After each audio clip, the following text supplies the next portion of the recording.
is the most important year for Bitcoin that has ever existed. We are probably days away from a series of ETFs being approved. And so this is the moment for Bitcoin to use that old term, cross the chasm, and really see mainstream adoption, where our parents and our grandparents understand what it is, can buy it, and then do buy it. And I think that if all of this comes to pass, Bitcoin will be a part of the traditional financial lexicon by the end of 2024. So that is my most anticipated trend of the year.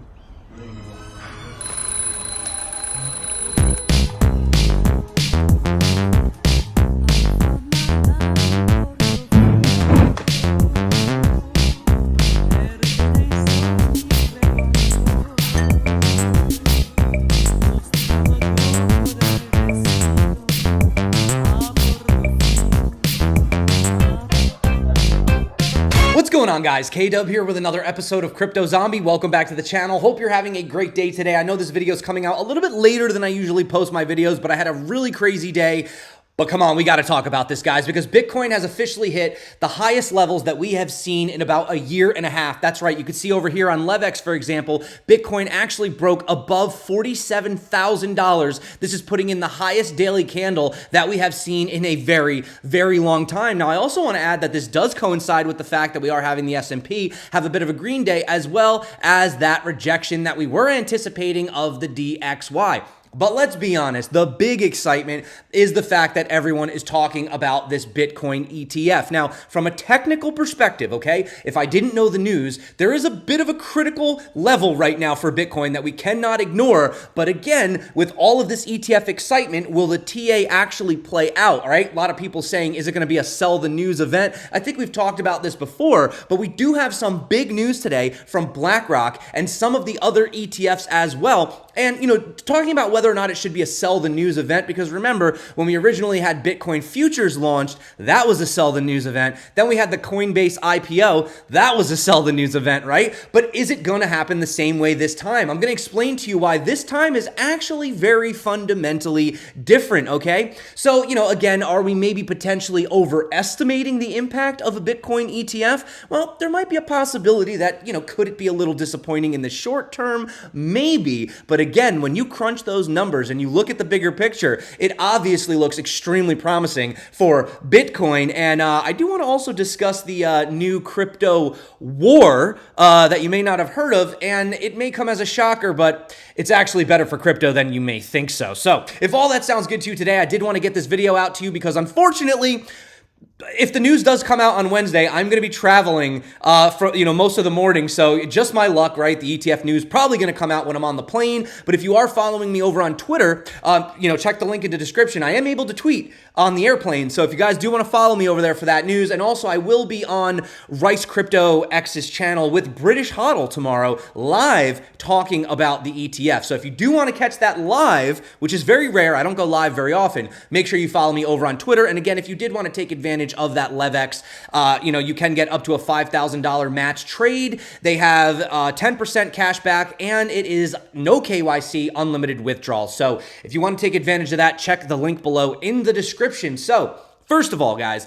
look at this ETF sentiment over here. You could see absolutely skyrocketing. So it's not just me, it's not just you. Clearly, there are a lot of people that are interested in this. And what's quite amazing, like David points out, the first ETF in the US launched in 1993. From 2003 to 2022, the number of ETFs grew over 30x from 276 to 8,754. That's a lot of ETFs. And yet look at all of this excitement, because this is a once in a lifetime situation. Now, if we do have a look over here, we do have, this is Kate Rooney. Now, she's talking about the ETF approval, and this kind of blew my mind a little bit. So generally, when you have these types of products, and of course, we're going to talk about what happens if it gets rejected, if it's going to get rejected. But usually when you have these approvals, they don't start trading immediately, right? Sometimes it can take up to a month to even 2 months.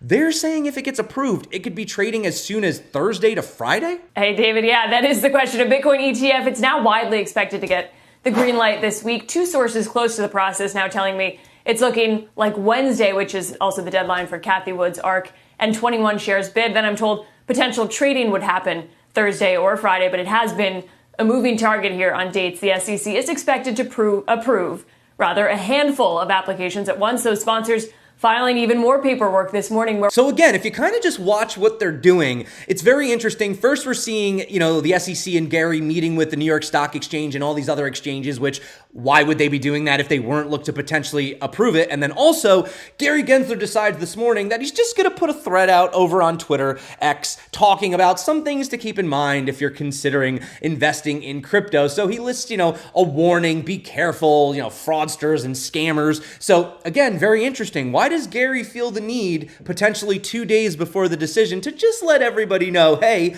be careful out there, right? Why this random warning? Are you preparing for something? Is there something that we're unaware of? Well, we could see right here, according to Fox journalist Eleanor Terrett, all issuers, except Hashdex, have successfully submitted their updated S1s, S3, and Grayscale's case to the U.S. Security and Exchange Commission. This officially went in as of 8 a.m. this morning. So obviously right here, you could see that they're checking off all the boxes, they're crossing the T's, they're dotting the I's, right? And look at this, guys. BlackRock lines up for a $2 billion spot Bitcoin ETF launch. So according to these sources, they apparently already have $2 billion lined up in the pipeline. Now, of course, this is nothing compared to the magnitude of capital that could eventually flow in. But once again, what could this all mean? Why are they gearing up? What is the $2 billion for the ETF launch if they're not anticipating on doing anything? I mean, guys, even the former SEC, Jay Clayton, this was the guy, if you were watching, he was before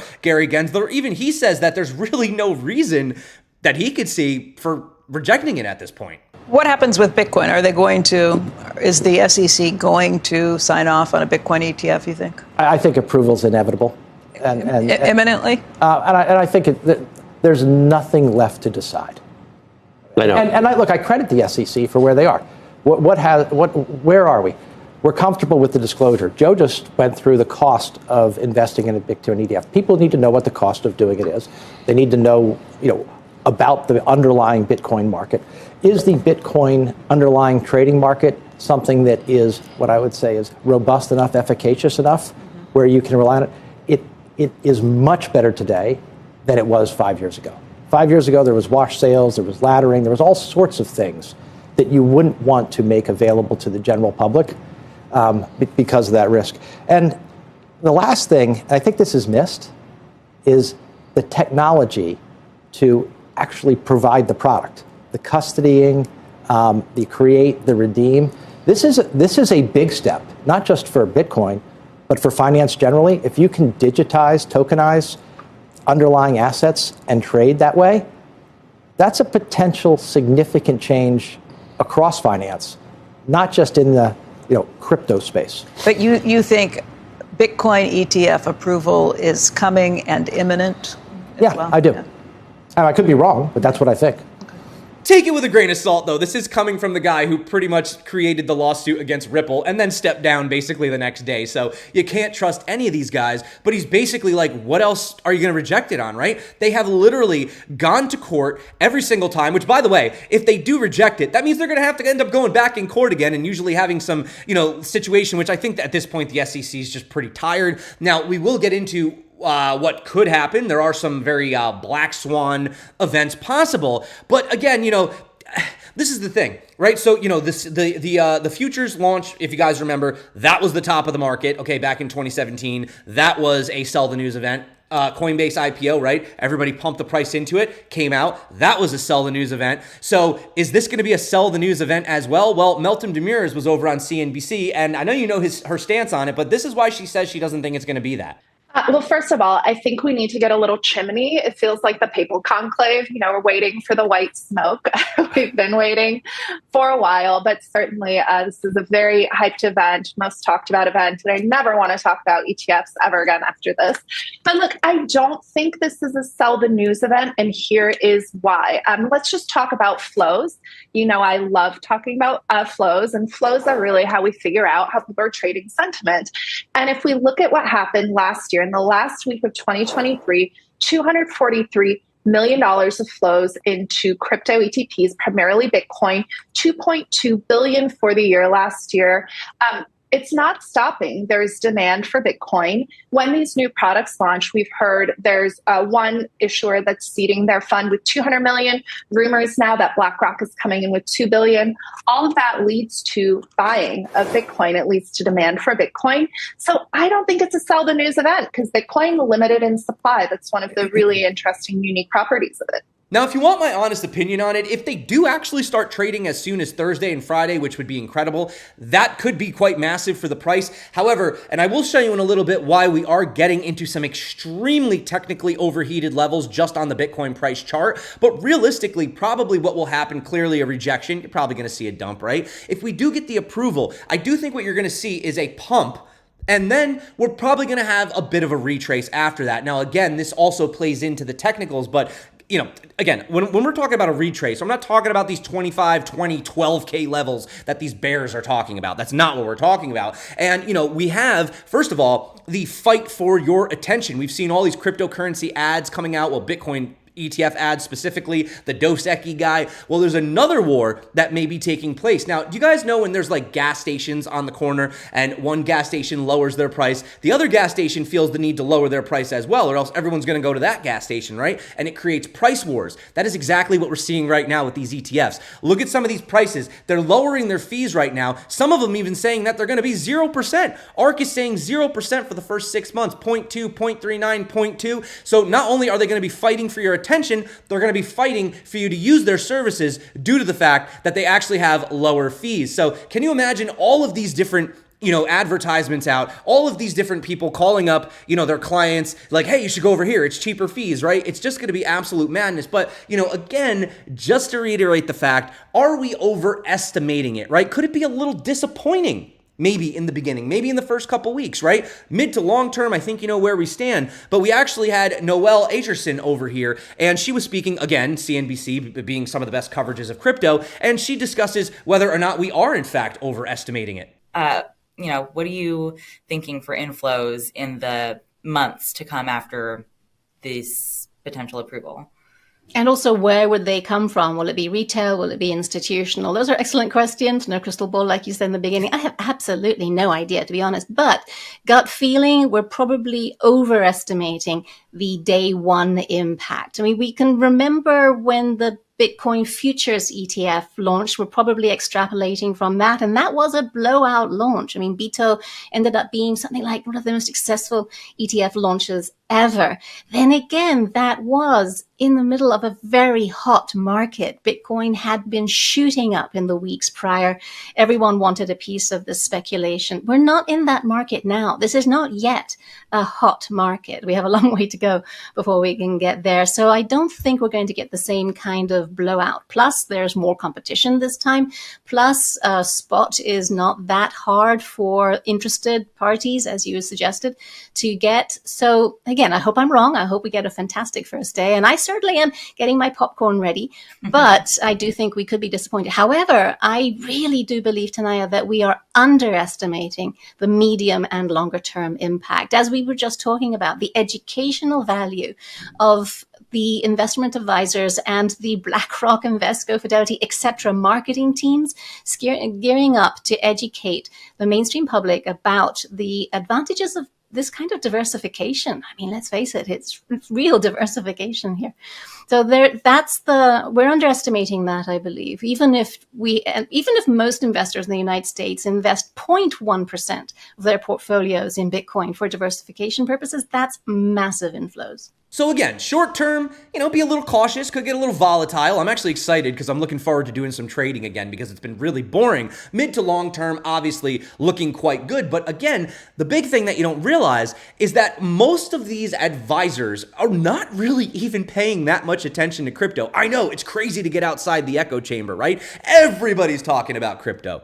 Not really. Not yet.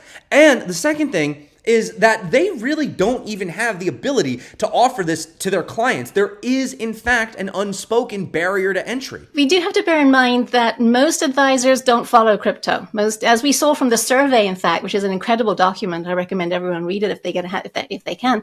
It shows that most advisors are not interested in crypto. Something like 70% have not allocated clients to crypto, and no, even more than that. Sorry, something like 90% have not, and 70% of those have no intention of doing so. So they're not following this, obviously. Otherwise, a much higher percentage than 40% would believe that we do have one coming. It is interesting that many of them say those that are planning to allocate are waiting for an ETF. Well, there's a solution to that. If I can throw in one more thing about that really interesting document you mentioned there, Tanaya, and that is, the most interesting part of that always every year is the barriers to investment. That is the key of this document, for me anyway. And the big takeaway this time is that one of the key barriers, which is lack of a liquid, reliable, exchange-traded vehicle through which to get exposure, well, that barrier is probably about to be removed. And other barriers such as lack of regulatory clarity, there's progress on that. It's slow and excruciating, but it is progressing. Others are the volatility. Fair enough. That's what investors' advisors have to, take into account their clients' needs, and many of them can't really afford the kind of volatility. Fair enough. But one takeaway, my biggest takeaway from that list of the barriers, is that there is still so much education that is needed in this space. Many investment advisors say that they would not allocate crypto for their clients because it's a scam, or because they don't understand it, or because it's associated with illicit trade, that kind of thing. There's just a lot of education that is still needed. And here's the big kicker.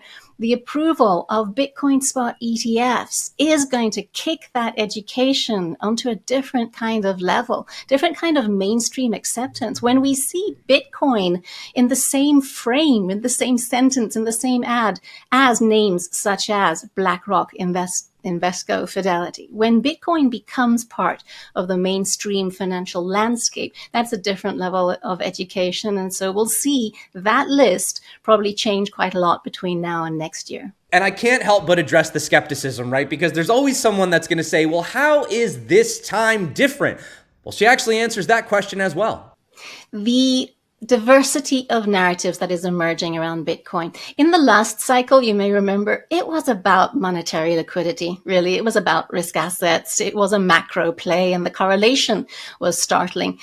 We are going to continue to see correlation for some time because Bitcoin's price will always be influenced by monetary liquidity and overall market sentiment. But this cycle is different, Tanaya, in that other narratives have a higher prominence than in the last one. And the other main narratives are, one, not a hedge, not so much against inflation, but against currency volatility, of which we have seen an astonishing amount, and it's only going to get more so as the year progresses.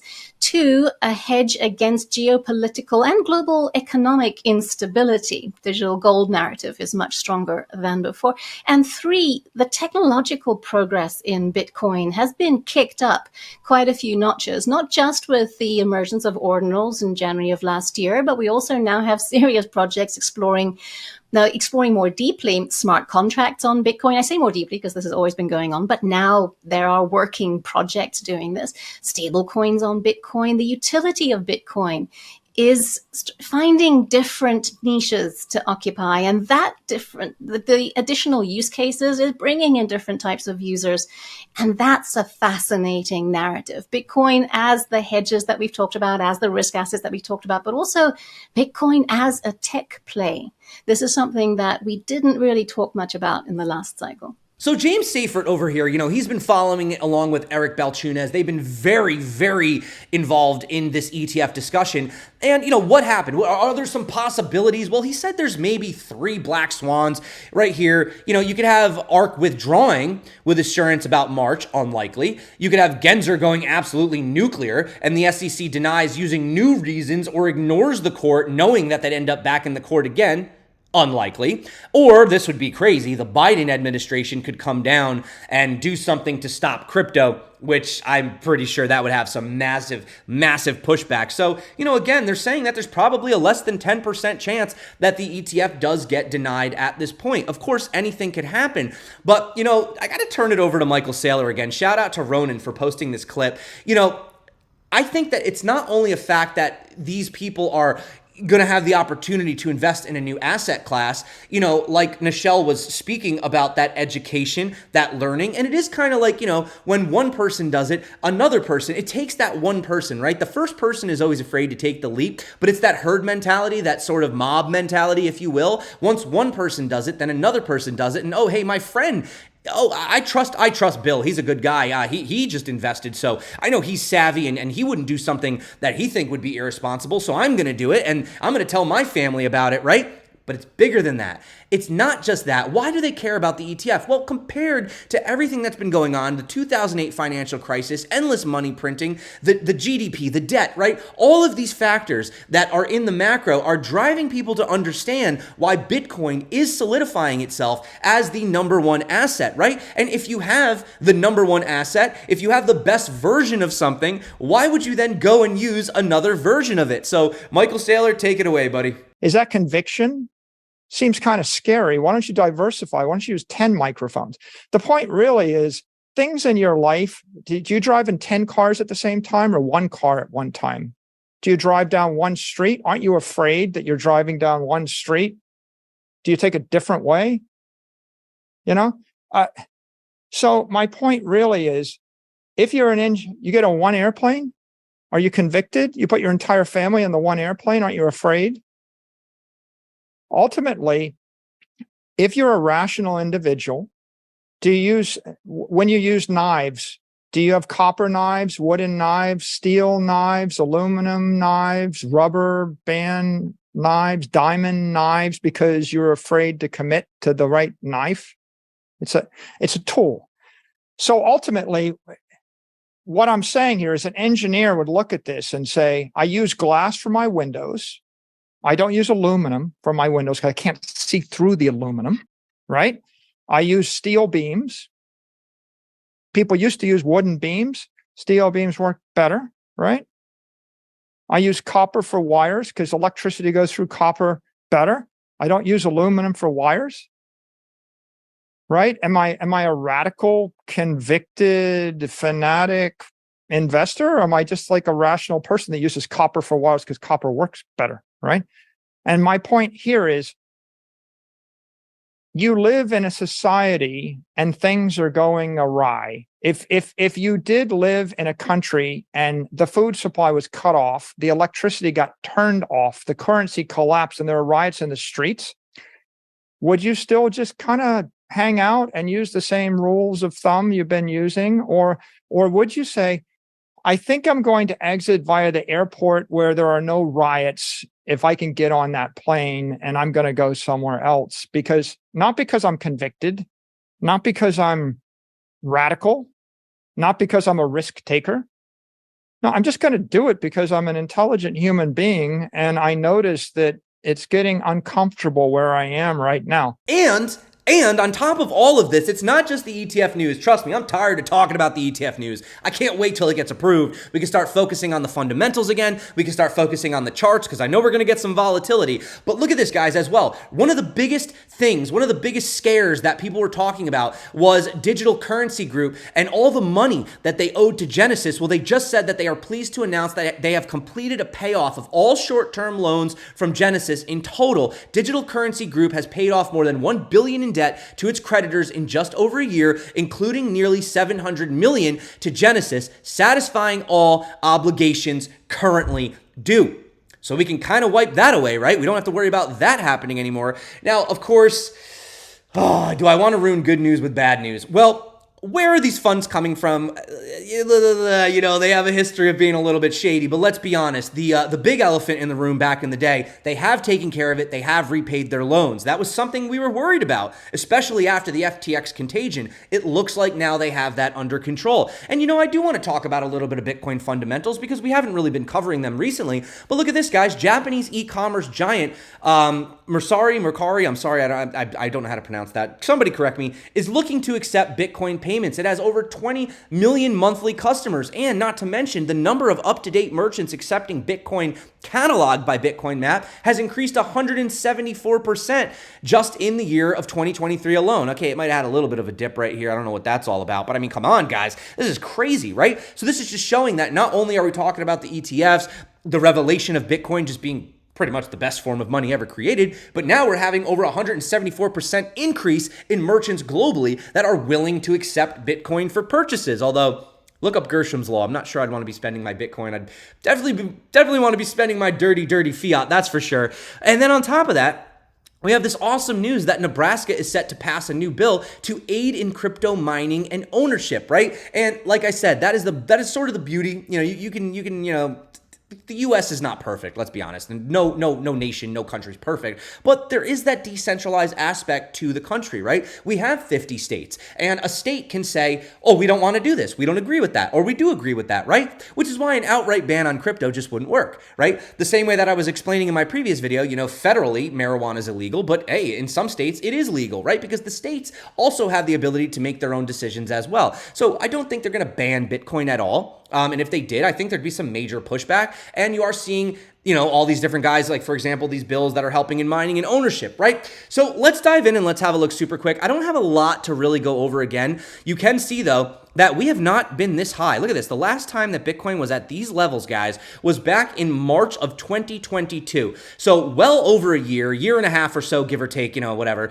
Basically, we haven't seen the price at these levels. Now, something that's a little bit concerning, though, is you can see right here, we are running into this very clear area where the volume range falls off. Now, you could say this is a good thing because the next area is actually around 56,940. But if we do have a look at our Fibonacci retracement, we did say that the 0.618 historically, I'm not going to go over it in this video. I went over it plenty of times before in my previous videos. This 0.618 right here is a level in which Bitcoin generally tends to get overheated and has a pullback. Now, up until that point, you know, from where we are right now, you're only looking at about a 4.5% move. That would bring us to $48,776, and that has historically proven to be one of Bitcoin's toughest resistances to break through. And it also coincides, right? So I'm going to give you a little lesson here. When you're drawing a falling wedge, you take the largest point from top to bottom, you put it at the breakout, and wow, would you look at that, guys? Magic, absolute magic how TA works. It's lining up perfectly with the 0.618. So of course,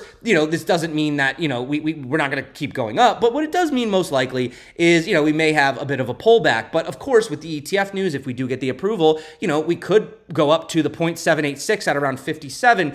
I would be quite shocked if we continue to move up at that level without testing the parabola, but just be careful. You know, a lot of people are saying, well, what if we do get a rejection, right? All right, well, let's talk about the bearish case first of all. So obviously we have some money flow coming in right here, which is showing that the momentum is to the upside. But if we did get that rejection, what is the most likely area? Well, if we had the rejection from where we are today, the most likely area is a retest of this upwards trend right here, which is around 37. But more realistically, you would probably find yourself down in some of these moving averages because we really haven't had a chance to retest them ever since we came down. So the lowest of these moving averages, which is the 200 EMA, is sitting at around 27,004, with the highest being the weekly 21 exponential, which is a very, very good area of bounce as well. So if we had a pullback, I would say anywhere between 27,000 to probably 32,000. However, 32,000 is probably the area where I would say we would end up having that bounce at. But of course, we do have these deep wicks that do tend to go to the, you know, obviously Bitcoin can pump more than you expect and it can dump more than you expect. But I wouldn't suggest or expect it to go much lower than 27. And if it did go down to that level, I wouldn't imagine it staying there for quite long. And, you know, we are still in this giant ascending broadening wedge pattern. And again, you know, we have the super guppy, but if you look at the top of this area right here to the bottom area of where we have the 89, that is coinciding with the bottom of the EMA ribbon. I have them overlapped. Like, for example, if you wanted me to turn the guppy off, you could see right here, if I was to turn the guppy off, there you go. Now you're seeing a much more clear indication of this. And generally, when you flip the band and you stay below it, you tend to stay bearish for quite some time. And when you flip the band and stay above it, you know, historically, you tend to stay very bullish. And again, you know, that area, 89, coincides with about that 30K area. So I don't see Bitcoin personally, even if we have the rejection, going really below 30K. There is that $27,500 possibility, but I wouldn't hold your breath on it if you are. And this is, of course, saying if we get the rejection or we we get a crazy dump, you know, most likely you're getting a big wick to the downside, and a lot of people are going to try to front run it, because I can tell you there are a lot of people that are wanting to buy at cheaper prices. They feel like they missed the boat. I would be quite shocked if we could even push the order books to those levels. So that is it for me, guys. I just wanted to make this video because tomorrow I am going to be doing a live stream with Rice and British Hodl. So make sure you follow me on Twitter for that. I will give you the updates. And Wednesday, I will be traveling potentially during the ETF approval, potential rejection, 90% chance approval, they're saying. So, you know, go follow me over there. I do post when I'm unable to post over on YouTube, but hope you guys are doing well. Hope you guys are excited. It's crazy times. This is absolutely, it's monumental, you know, and regardless of, you know, if it does get approved today, maybe it doesn't, or not today, but this week, maybe it doesn't. I don't know. There's always a chance. It is inevitable. It is going to happen. And it will change the future of finance forever. And this will go down in the history books as probably one of the most incredible things ever. And every single person is at some point going to be allocating some percentage of their portfolio to Bitcoin. And if they don't, well, then they will probably be the irresponsible ones. So if you guys do want to learn how to trade, decentralized exchange Apex has very, very low fees, less than $1 per trade, 60 cents on average. And also make sure you check out LevX for that promo bonus. They'll give you a free trade. They'll match up to it, and they have no KYC. They have unlimited withdrawals. And yeah, so check that out below, guys. Until next time, stay crypto. I love you. And of course, peace out.